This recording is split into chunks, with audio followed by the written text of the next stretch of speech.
Et on se retrouve cette semaine avec une vidéo dédiée finalement au sol qu'on a fait dans l'ancien atelier de menuiserie.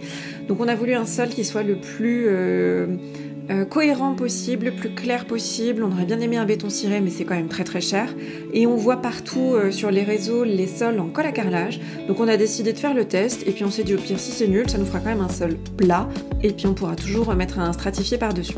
Donc en l'occurrence, cette semaine, on va vous montrer tout ça. On a commencé la semaine en faisant le meuble de salle de bain, pareil, hein, toujours dans les tendances, avec du béton cellulaire.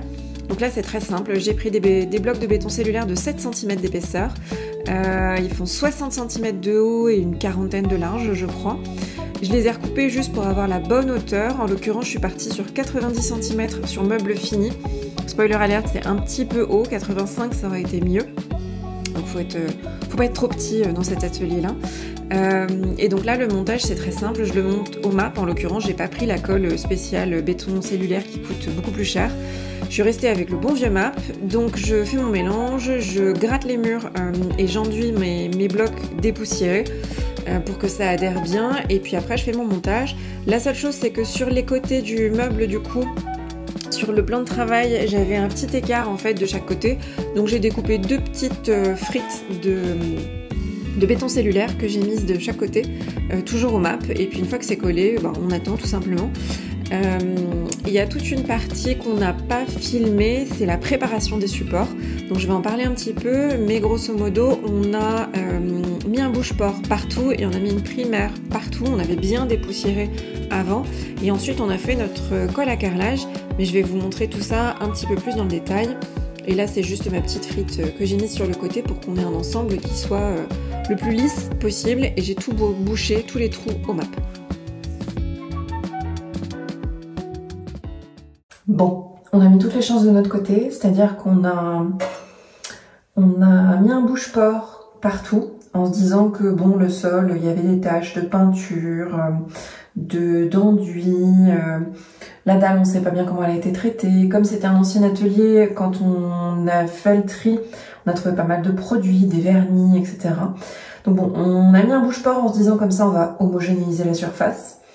On a attendu. Ensuite, on a mis une primaire pour l'adhérence partout sur les blocs de béton cellulaire et sur la dalle. On a acheté une super colle de chez VPI, une Coliflex blanche. Donc on a mis à peu près toutes les chances de notre côté pour que ça se passe bien. Il n'y a plus qu'à.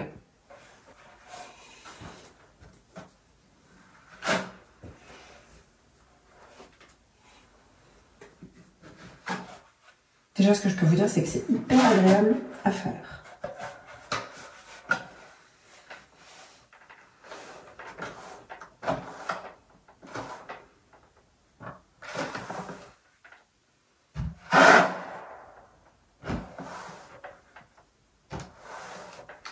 La colle qu'on a prise, elle a une double consistance, un double taux de gâchage. Donc elle peut être fluide ou normale. Donc là, vous vous doutez bien que j'ai fait la version fluide.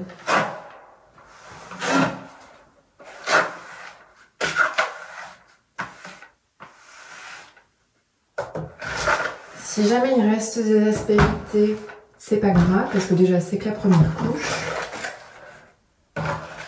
Et parce qu'on pourra mettre un coup de ponçage sur la deuxième, sur la première et même sur la deuxième couche pour les rendre plus homogènes.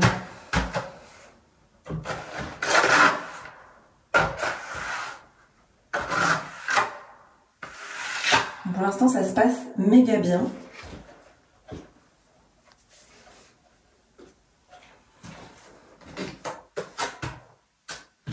On a mis des petits scotch, vous les voyez peut-être pas parce qu'ils sont roses, des scotch pour matériaux fragiles, parce que la peinture est encore un peu fraîche et on aimerait bien ne pas faire trop de reprises dessus.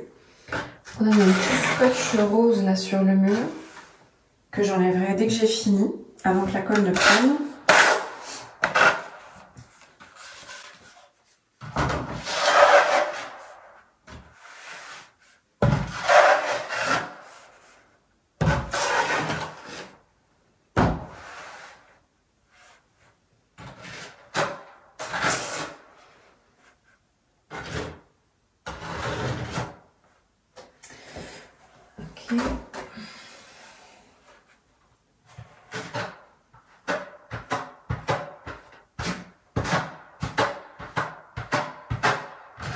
C'est vraiment la première fois qu'on fait ça. Hein. Pour le coup, on a déjà fait du béton ciré, du vrai. Mais c'est la première fois que j'essaye ça.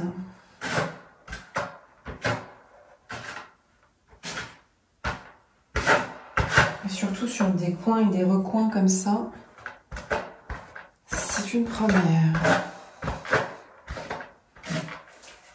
Pas de raison.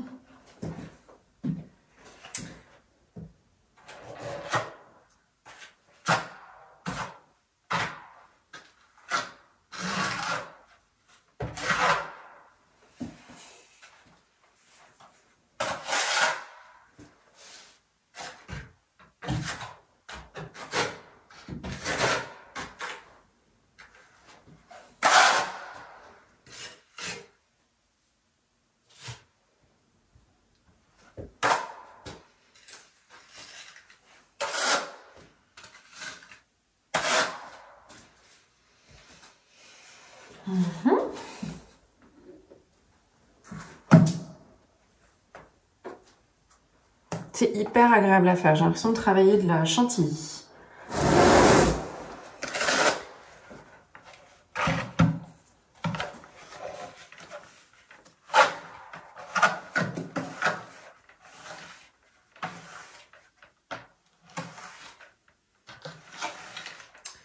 Et ensuite, on laissera sécher 24 heures.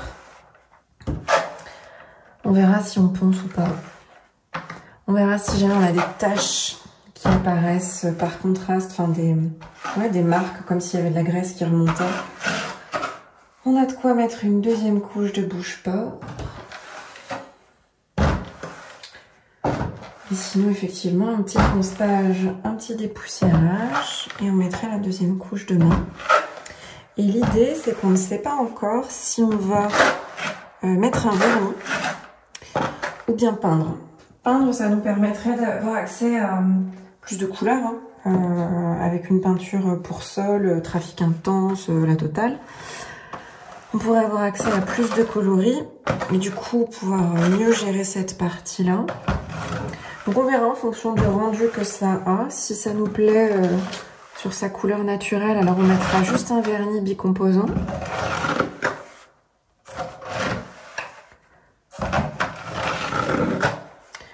Que ce soit quand même costaud, qu'on puisse l'utiliser comme un vrai sol, traîner des meubles dessus, marcher avec des talons, enfin vivre quoi.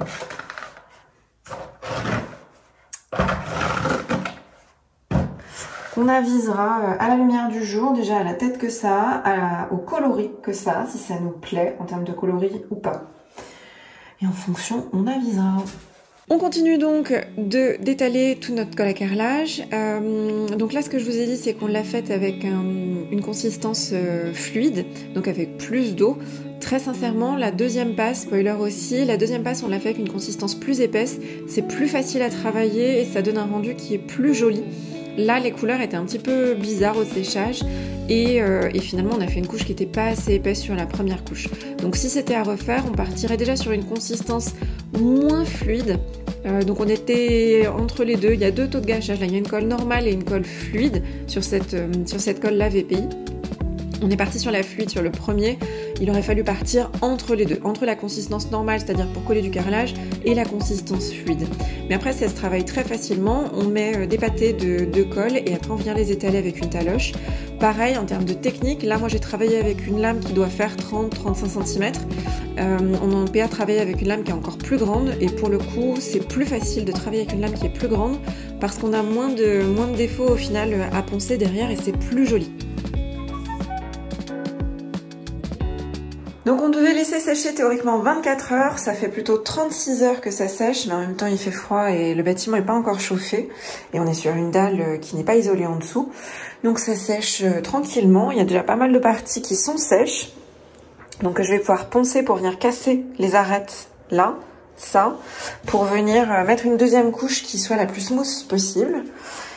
Et donc sur notre sol on en est là. Donc on voit encore un petit peu le gris du sol, en même temps c'est normal, on a fait une première couche qui était très fine. Là j'ai pas de lumière pour vous montrer. Sur le sol ça donne ça, partout. Donc on est clairement parti pour garder cette couleur-là, hein. Elle est très jolie finalement, ça rend très bien, ça va très bien avec les murs. Donc on va garder ça. En revanche, on avait mis un bouche-port pour éviter justement, j'en avais parlé la dernière fois, que ce qui avait été mis sur la dalle et ce qu'on ne connaissait pas remonte. Eh bien c'est quand même remonté. Donc là ça nous a taché un petit peu partout là. Et donc on a des espèces de marques, en fait tous les produits qui avaient pu être utilisés sur cette dalle là. Encore une fois, il y a eu des vernis, il y a eu des produits abrasifs, il y a eu plein de trucs en fait qu'on ne maîtrise pas. Et donc on a plusieurs grosses taches comme ça à plusieurs endroits. Donc ce qu'on va faire, on va poncer pour enlever du coup toutes les marques là qu'on ne veut pas pour la seconde couche. On va poncer tout ça, on va remettre un coup de bouche-port. Alors en appuyant, en mettant plus la dose sur les zones qui sont tachées, parce qu'il n'y en a pas partout quand même, c'est que, il y a, là dans la pièce principale il y en a beaucoup, mais il n'y en a pas partout non plus. Donc on va remettre un coup de bouche-port de manière plus appuyée sur cette partie-là. Et sur la première couche, on a été un petit peu ambitieux, c'est-à-dire que le bouche-port, ils mettent d'attendre 12 heures. Forcément pour que le truc ait le temps de boucher les pores. On n'a pas attendu tout à fait les 12 heures. On a plus attendu... Combien on a attendu? Peut-être la moitié, je crois, à peu près. Donc, cette fois-ci, on va être plus studieux. On va mettre le bouche-port, on va attendre les 12 heures. Et comme ça, on fera la deuxième partie, la deuxième couche potentiellement plutôt demain. Comme ça aura bien eu le temps de boucher tous les pores. Et à ce moment-là, on mettra la deuxième couche en priant pour que ça suffise. Si jamais ça venait à ne pas suffire et que ça continue à remonter, eh bien, on regardera pour trouver un autre produit peut-être plus costaud, peut-être mettre une couche de vernis carrément pour vraiment stopper la remontée et peindre par-dessus, puisqu'on avait prévu potentiellement de peindre. Si jamais on n'aimait pas la couleur, là en l'occurrence, la couleur nous va. C'est plutôt très chouette. Donc on aurait bien aimé garder la couleur originelle. Si jamais c'est pas possible parce que ça continue à faire les remontées, on peindra dans une couleur qui est proche, c'est pas très grave. Et puis on peindra avec une peinture de sol, les peintures spéciales justement pour les garages, pour les trafics lourds, pour les bagnoles, etc. Et puis on verra si ça remonte à nouveau ou pas. On fera des tests. Mais pour l'instant, on est super content du résultat. Donc malgré ces petites taches-là, mais ça va se résoudre en vrai. Ça me fait qu'à moitié peur. On est plutôt très content du résultat parce que c'est hyper facile à faire. C'est très agréable à faire. Et ça rend super bien. Ça rend hyper bien. Donc on est plutôt très content de ça. On a mis le petit, comme le bâtiment n'est pas encore chauffé, on n'a pas branché les radiateurs. On a mis notre petit chauffage d'appoint là. Parce qu'on a encore toute cette zone-là. Tiens, on le voit un petit peu là dans le reflet. Cette zone-là qui n'est pas tout à fait sèche. Ce matin, PA a marché dedans. Donc, on a mis le petit chauffage d'appoint pour réchauffer un peu l'ambiance et que ça sèche le plus vite possible. Et moi, en attendant, je vais commencer à poncer tout ce qui est déjà sec, c'est-à-dire les WC, toute la chambre là, toute la salle de bain et une très grande partie de cette pièce-là. Et en plus, l'aspirateur lui-même dégage de la chaleur. Donc, ça veut dire qu'on va encore faire monter la température ici. Donc ça va continuer à aider à sécher. Et puis cet après-midi, je pense, on mettra le bouche-port pour éviter d'avoir ça, où on dirait qu'il y a un chien qui a fait caca sur notre sol, tout neuf. Et ça va se résoudre, on va vous montrer ça de toute façon. Donc là, c'est la deuxième passe avec une consistance qui est plus épaisse que sur la première. On voit bien nos taches là au premier plan. On a remis une couche de bouche-port pour espérer en fait que ça ne traverse plus. Et donc pareil, on vient à chaque fois remettre notre couche. Donc ça se travaille vraiment très simplement, hein. Le but c'est juste d'essayer de faire le moins de défauts possible sur les couches parce que ça va se voir au ponçage. Là on voit un petit peu déjà, même si on ponce en fait ça fait des changements de couleur au moment où il y avait des surépaisseurs. Donc il n'y a pas de trou, il en faut pas. Mais les surépaisseurs ça fait des changements de couleur, ça se voit même au ponçage. Donc l'idée c'est vraiment de le faire avec le moins de surépaisseur possible. Donc là, PA travaille avec une lame qui est beaucoup plus grande, qui doit faire 50 cm à peu près. Et c'est beaucoup plus facile en fait de travailler avec cette lame-là. Ça fait un rendu qui est plus joli. Et surtout au ponçage, on a moins d'aspérité finalement à venir récupérer, donc on gagne du temps. Et ça donne une pièce qui est plus grande finalement que moi, ma lame qui fait une trentaine de centimètres, qui est plus pratique à travailler parce que du coup on tire moins de matière, donc c'est moins fatigant. Mais par contre le rendu est un petit peu moins joli. Après sinon en termes d'application, on essaie juste de faire le plus plat possible partout. Et c'est tout quoi, il n'y a rien de compliqué sur cette partie application. En termes de séchage, la première couche on l'avait faite très liquide, donc elle a mis des plombes à sécher. On a mis quasiment 36 heures à avoir un rendu qui était séchable, enfin qui était sur lequel on pouvait marcher. On a installé des petits radiateurs en urgence là, pour pouvoir chauffer la pièce. On a installé la VMC en urgence pour pouvoir ventiler la pièce.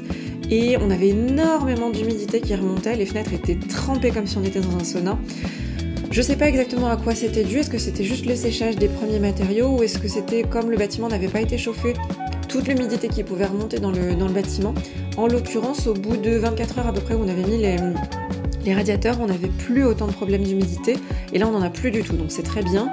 Et sur cette deuxième passe, on a fait une colle qui était donc plus épaisse et elle a mis 18-20 heures on va dire à être vraiment sèche. Donc c'était cohérent parce que c'était annoncé pour 24 heures de séchage.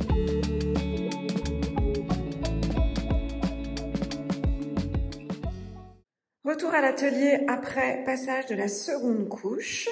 Donc ça donne un rendu comme ça, qu'il faut qu'on ponce. Et on a encore quelques taches. Donc là je suis avec la lumière rasante pour vous montrer. On a encore quelques taches qui sont remontées. Là, un peu là, et surtout une grosse là, une petite là-bas. C'est marrant, à l'écran on dirait qu'il y a des taches blanches alors que en réalité non. Après discussion entre nous et avec d'autres conseillers, en fait tous les produits qu'on a utilisés c'est des produits à l'eau. Le bouche-port c'est un produit à l'eau, la colle à carrelage c'est un produit à l'eau. Donc bon bref, l'eau conduit tout et on aurait dû utiliser des produits solvantés ou carrément peindre en fait toute la dalle avec une glycéro, avec une peinture solvantée, pour empêcher les remontées comme ça. Mais donc bon bref, on le saura pour les prochaines fois. On va pas faire une troisième couche parce que c'est un peu long, c'est un peu chiant. Ce qu'on va faire, c'est qu'on va déjà poncer, parce que si je vous mets la rasante au sol, et ben on a toutes nos marques en fait d'étalage. Donc déjà, on va poncer la dalle pour qu'elle soit lisse. Et ce qu'on va faire, c'est qu'on va appuyer particulièrement sur les zones là, les zones tachées, comme ça, là, histoire de les creuser un tout petit chouille. Et j'ai acheté une petite peinture laquée, glycéro, justement. Et donc, on va essayer de mettre un petit coup de glycéro sur ces taches-là et de venir faire juste une reprise, comme une reprise d'enduit, en fait, sur ces endroits-là, qui sera très fine, qui fera que finalement, ça ne se verra plus après. Et on espère que ça suffira pour pouvoir enfin mettre la couche de vernis, parce qu'on aimerait bien emménager. Il n'en reste pas beaucoup. Donc il y a celle-ci qui est très moche en plein milieu, la petite marron là-bas, là. Et après, il y a 1 ou 2 points, comme ça, jaunes, là. Et puis il y a lui, enfin bon bref, il n'y a pas énorme, il n'y a plus énorme. Donc tout le reste, on va le laisser tel quel parce que ça nous fait un super sol. Donc forcément, malheureusement, il est 5 heures, donc il fait nuit noire dehors. Donc bon bref, je vous montrerai ça en plein jour, mais voilà le rendu que ça peut donner. On est quand même méga content du rendu. Maintenant, on va voir ce que ça va donner avec notre petite fourberie là de peinture glycéro. On saura que pour les prochaines, quand on a un doute sur la qualité de la dalle et les produits qui ont pu être utilisés, il faut vraiment bloquer le fond avec autre chose qu'un bouche-port ou avec autre chose que des produits à l'eau. Il existe aussi des fixateurs béton, ce genre de choses. Donc, je sais pas exactement ce qu'il aurait fallu faire, mais bon, peu importe. On va poncer tout ça et puis après, on mettra une couche de vernis. On a acheté un vernis bicomposant spécial justement pour les bétons cirés sol, donc qui est normalement très très costaud et qui fera qu'ensuite on pourra aménager dans cet espace-là. Et donc on a fait, donc toutes les peintures là, je vous les avais déjà montrées. donc en gris anthracite. Donc vous avez plus ou moins aimé, hein. Et on a rajouté, Péa vous a filmé là, hop, on a rajouté dans cette chambre-là, un effet comme ça, où on a pris 40 cm sur le mur pour venir faire un encadrement tout le long, qui nous servira grosso modo à marquer la tête de lit et avoir un esprit un petit peu plus cocon en fait quand on sera couché dans le lit. Donc ça nous fera notre démarcation. De plus proche, ça donne ça. Donc là, la couleur, elle rend pas très bien, elle a l'air un petit peu marron, alors qu'en vrai, c'est pareil, je vous montrerai 2 jours, c'est un vieux rose. C'est un rose...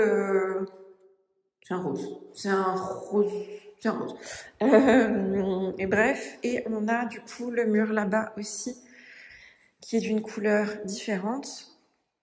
Toc. Donc là, c'est pareil, il paraît un peu marron, et en fait, c'est ocre. C'est ocre, kaki, voilà. Donc celui-ci, il est d'une couleur différente. On a nos petits meubles de cuisine qui sont là, qui sont déjà prêts, qui n'attendent qu'une chose, c'est de pouvoir aller dans la cuisine. Donc il va falloir qu'on se dépêche de faire le sol, parce que j'en ai marre et j'aimerais bien avoir une vraie cuisine, un vrai plan de travail. Donc ça va avancer. Et puis le petit meuble vasque. Hop. Donc dans la salle de bain, ça donne ça. Et on a notre petit meuble vasque qui est là. Et le principe, lui, ça va être de venir mettre des étagères là, de le couper en 2 grosso modo, et de mettre des étagères en vieux bois, parce qu'on a plein de bois de récup, comme c'est un ancien atelier de menuiserie, et qu'on puisse venir mettre ça là pour que ce soit... qu'il y ait plus de rangement, que ça cache un petit peu les évacuations qui vont être là, que ça cache un petit peu ça. Après, on mettra des petits paniers de rangement, ce genre de choses. Et donc, on a nos miroirs. Sexy. On a nos miroirs qui sont là, qui seront suspendus comme ça, qui seront accrochés un tout petit poil plus haut. Et donc ça fait partie des choses qu'il reste encore à faire. Mais ça avance bien. Déjà, on va se poncer toute la dalle. Et on va essayer de tricher un petit peu avec nos tâches, là. De faire quelque chose d'un peu plus clean. Mais sinon, sur une pièce qui n'est pas tachée, ça donne un rendu qui est nickel. Une fois que ce sera poncé, ce sera parfait. On mettra notre vernis anti-tache, anti-tout. Nos petites plaintes. Et ça donnera un rendu qui sera juste top, top, top. On a fait nos petites reprises de sol. Donc là, on les voit bien à la vidéo. On les a faites il y a 2 heures, je crois. Donc on a fait des reprises un peu larges, hein. Donc il y en a quelques-unes que j'avais montrées hier soir là sur les tâches. Donc tout ça c'est gentiment en train de sécher. On a une là-bas, on la voit déjà plus. Là il y en a une là en fait de reprise, on la voit déjà plus, elle est déjà sèche. Donc on va attendre que ça finisse de sécher. Et puis on va remettre un petit coup de ponçage et théoriquement ça m'a l'air pas mal. Ça a pas l'air de remonter. Pour l'instant, ça a plus séché là sur la partie où il y a la peinture. On verra ce que ça donne. Mais de manière générale, voilà ce que ça donne 2 jours. Là-bas, il y a 2 petites reprises aussi.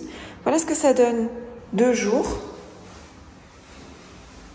Donc, ça donne vraiment un sol, un effet béton ciré très clair, un peu grec, que nous on aime beaucoup. Donc on aimerait garder. Donc on va voir quand ce sera séché ce que ça donne. On a fini d'installer tout à l'heure toutes les petites suspensions, toutes les petites appliques, pardon. Donc là, on en a une ici, une là-bas près du compteur et une qui sera là, derrière ce qui va être le canapé. Et PA nous a installé également là les appliques, les suspensions, je vais y arriver, les suspensions qui sont donc au-dessus de la partie cuisine. Donc là, on aura le frigo de ce côté-là et donc la partie plan de travail, etc. qui sera là. Donc les 2 petites suspensions au-dessus et une là dans la salle de bain. Et si j'allume tout, là. Tac. Voilà ce que ça donne une fois que c'est allumé. Donc tout est orientable sur celle-ci. Elles ont des petits bras, elles sont articulées. Donc on peut les articuler, c'est le principe. Et voilà ce que ça donne. Donc c'est juste super joli. Nous on est hyper contents. Et il nous reste celle-ci à accrocher. Donc là, on se rend pas bien compte, mais vous verrez une fois qu'elles seront accrochées. Donc elles vont là-bas. Et il nous reste les petites suspensions qui vont aller dans cette chambre-là. Il faut juste que j'achète du câble parce que le principe, c'est de venir les faire descendre du coup du plafond et de profiter de la hauteur en fait de la pièce, de venir les faire descendre directement depuis là-haut pour avoir un effet graphique. Mais du coup, forcément, hein, ce que j'ai acheté, moi, ça a des câbles standards, donc ça a des câbles très courts. Et on va venir installer ces petites suspensions-là. Elles sont très lourdes, elles sont en métal. Ces petites suspensions-là qui sont toutes mimi, toutes pas... comment dire, pas lisses en fait, elles sont faites théoriquement à la main. Tac. Donc on a ces deux là qui vont venir là-bas et on en a deux autres que je vous montrerai qui vont dans la chambre en face. Et une fois qu'on a fait ça, il nous restera plus que les appliques, les suspensions centrales qui vont aller dans les chambres, donc les 3. Et on aura fini toute la partie luminaire. Et après, ce qu'on va faire, c'est qu'on va mettre des lampes à poser. Nous, on aime bien quand c'est de l'éclairage indirect. Il nous manque aussi, tiens, la suspension qui va venir là, qui va arriver incessamment sous peu. Et après, il y a des petites prises un peu partout. Et donc, on viendrait mettre des lampes à poser derrière le canapé, là-bas, sur la partie cuisine, etc. pour avoir un éclairage indirect à chaque fois. On nous avait proposé aussi de mettre une sorte de néon et un éclairage du coup au-dessus des boîtes dans la boîte pour éclairer en fait la fermette et le plafond. On verra de nuit si c'est nécessaire ou pas de le faire. Et donc ce qu'on va faire là maintenant, c'est qu'on va commencer à installer les sols. Parce que là, donc du coup on attend que ça sèche, on remet un petit coup de ponçage, on met le bouche-port, on attend 12 heures, on met le vernis, on attend 24 heures et c'est fini. Et donc en attendant que ça sèche, on va s'installer le parquet, parce que là du coup on a nos chambres qui sont brutes, et nos deux chambres là qui sont sur les estrades vont être en parquet avec un sol différent. Et donc là c'est un parquet qui vient de chez Leroy Merlin, hein. Tac. Qu'on a hâte de poser parce qu'il nous a l'air charmant. Qu'on a hâte de poser, on l'a pris en forté, donc ça veut dire que théoriquement il est très costaud. On verra bien, on va vous montrer un petit peu l'installation. Bon, je vous montre ce que ça donne. Parce qu'on bosse le soir aussi, on bosse tout le temps en fait. Et je suis sur les toits des boîtes dans la boîte. L'idée est la suivante, il y a une VMC qui est caissonnée en fait au niveau de des toilettes, juste ici. Donc il y a un double faux plafond. Et l'idée c'est que dans le caisson il y a la VMC, pour que ce soit isolé phoniquement, notamment en termes de bruit. Et l'idée, c'est qu'on vient mettre une VMC juste ici. Donc, le tuyau noir, c'est la VMC côté salle de bain. Le tuyau gris, c'est la VMC côté cuisine. Et dans le fameux caisson qui se trouve juste ici, au niveau des toilettes, que je vais vous montrer juste tout à l'heure, on a la VMC des toilettes avec extraction à l'extérieur directement en façade. Voilà. Donc je vais vous montrer ça depuis le bas. Donc depuis le bas, on a ce caisson juste ici avec une extraction là. Et si on regarde au niveau de la trappe que j'essaie d'ouvrir, voilà, on a un caisson qui est juste ici. À mon avis, pas grand chose. Si je vais mettre là, oh là, c'est en immersion totale. La VMC qui est juste ici avec le groupe, l'extraction là. Alors c'est coudé, hein, je suis obligé de faire comme ça.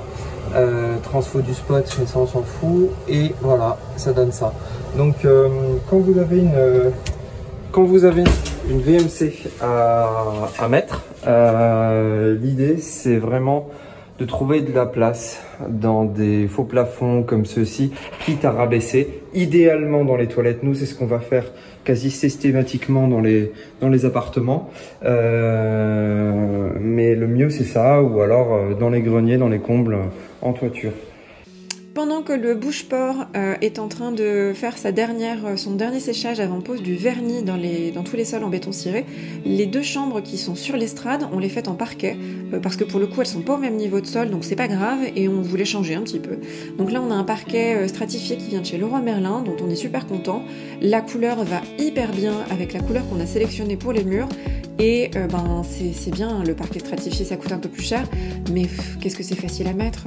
Là, la pièce elle fait un petit peu plus de 10 mètres carrés, on a mis 1h15 à tout mettre, en prenant notre temps, c'est un bonheur, hein. Ça va vite, c'est facile, après c'est facile à nettoyer, donc bon bref. Le rendu est pas le même que sur l'effet béton ciré qu'on a eu, mais c'est quand même très agréable, c'est hyper chaleureux, et surtout ça veut dire qu'une fois qu'on aura mis le vernis dans toutes les pièces principales, on va enfin pouvoir mettre notre lit ici, installer la cuisine et avoir un vrai espace pour pouvoir accessoirement dormir, manger, cuisiner, se doucher, parce que là pour l'instant c'est vraiment chantier, et là on va enfin avoir un espace à nous. Et on a eu la visite de notre petit Édouard pendant qu'on était en train de faire ça. Donc il est venu voir un petit peu sa nouvelle maison dans laquelle il y a du chauffage, contrairement à l'immeuble dans lequel on habite en ce moment.